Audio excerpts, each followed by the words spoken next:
The locations you are about to enter in this video have had paranormal activity sightings.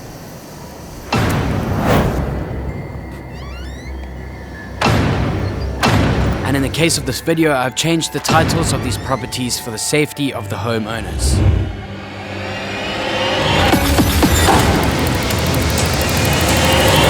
I'm on set right now shooting a 1 hour long Halloween horror film special for Discovery Plus. In this video, I'm going to teach you everything you need to know about how to scare the shit out of someone.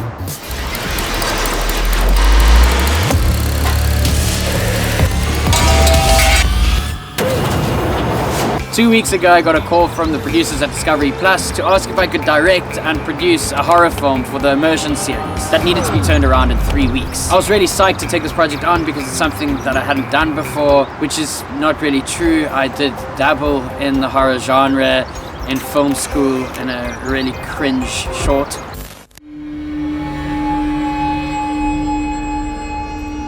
They're coming, Chad. But this being the real world and not film school, I had to teach myself in a short space of time the fundamentals of horror so that I could produce a terror-filled movie that would keep the audience on the edge of their seat for an hour straight. Join me as I take you through haunted locations, create jump scares, grapple with the unknown, and design sound effects that would make your hair raise. The premise for this horror film is simple. It's about a paranormal enthusiast filmmaker being me and his sound guy being Jeremy, trespassing onto allegedly haunted locations within an abandoned town that dates back to 1756. I decided to make 4 15-minute short films that are interconnected as we make our way through the town, encountering unsettling spirits and then trying to eventually escape. Each short is about a different location where the background of the property is established with text up front. My sound guy and I explore these locations until we encounter the paranormal behavior we anticipated, when in some cases it's far too terrifying to witness. It's a tour of terror. We chose 4 locations based on their history and fear factor. Authenticity within this film is key.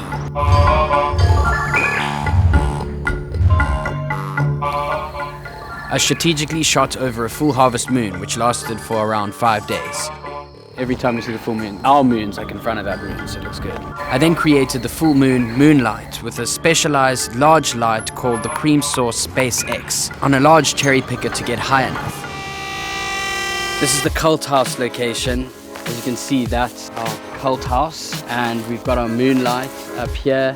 That will give us a nice soft light. It will illuminate this whole area. It was important to create a one-source lighting setup to amplify the realism, as well as to create shadows and a fall-off of light to heighten the eeriness.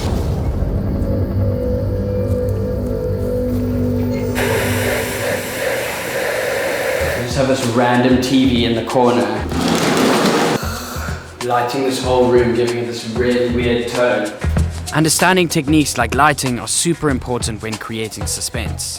We've got so many different lights in here that we're going to do shadow walk by. So we'll project like one solid light there and just flickering light, flickering light. Lighting just needs to move this light way back. In this film, I make use of 6 techniques. All the examples you're about to be shown are from scenes in the actual film. 1. We are human. Most of us fear something. Most likely a few things. Could be standing here like this, then it's gonna go away. The job with any successful horror film is to incite fear. And because a film for the most part is written for the group and not the individual, the theme needs to be widely relatable. Franklin D. Roosevelt said the only thing we have to fear is fear itself. Therefore, in most horror films, as well as in my one, you would recognize these themes, situations, or topics. The use of spiders and insects, the fear of insanity, phasmophobia, which is the fear of evil spirits, or phoniasophobia, which is the fear of a serial killer.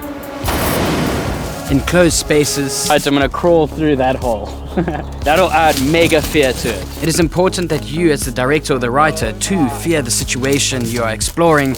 I'm honestly very fucking scared. So that you can press on the nuances within the phobia that will make the film far more scary.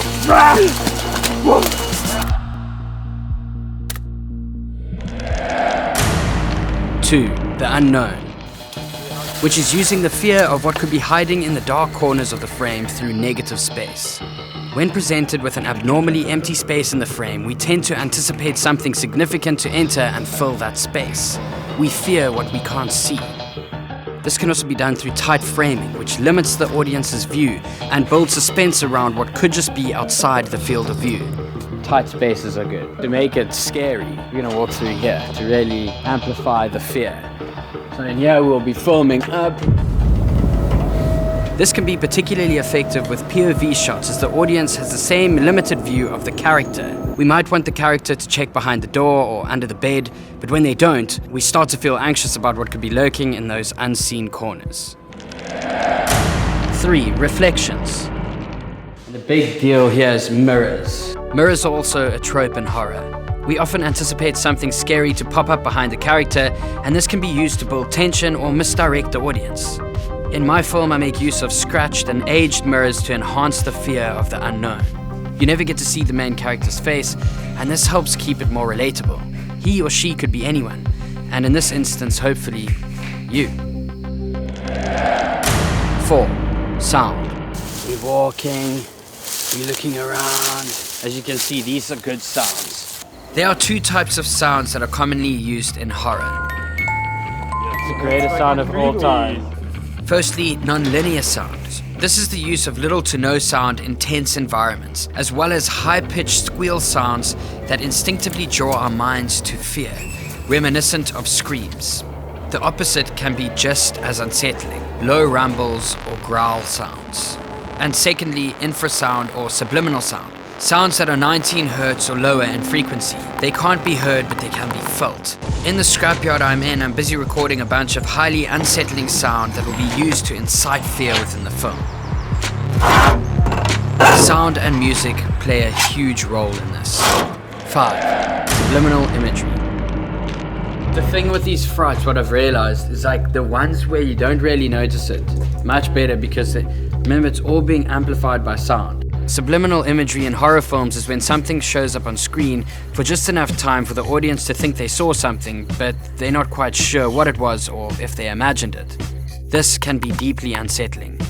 Like with the mirror trope, we always expect something to be behind the character as they shift the mirror or look away and back again. When that expectation is not met, we feel almost more uneasy, as we were expecting a scare at a certain moment, but now we don't know when it's coming. Lastly, the jump scare. We don't want to go all out in the beginning. The whole thing needs to ramp up for like 15 minutes. We need to go. Little breadcrumb, maybe a short little scare, some flickering lights, and then right in the final seconds, boom! This is the most important technique to get right in any horror film. It's the lurking idea that something is about to jump up and scare the shit out of you. And this is what keeps the audience on the edge of their seat. There are a few ways to give the audience the most terrifying fright of their life. These are through leaving breadcrumbs. We'll see a bag like floating in this water, which is some indication, audio or visual, that something scary is about to happen. There's like a man that's clearly made this into his bedroom. And now the whole time we're basically thinking that there's a man that's just about to pop out. A build-up, which is the use of overextended shots that hold for longer periods of time than usual. To build tension, most of the doors should be closed. So you can always... Misdirection, which is when the audience is encouraged to look in one direction while the threat happens elsewhere. A sting, which is a loud sound that accentuates the scare itself. It'll be the Jack in the Box thing over here.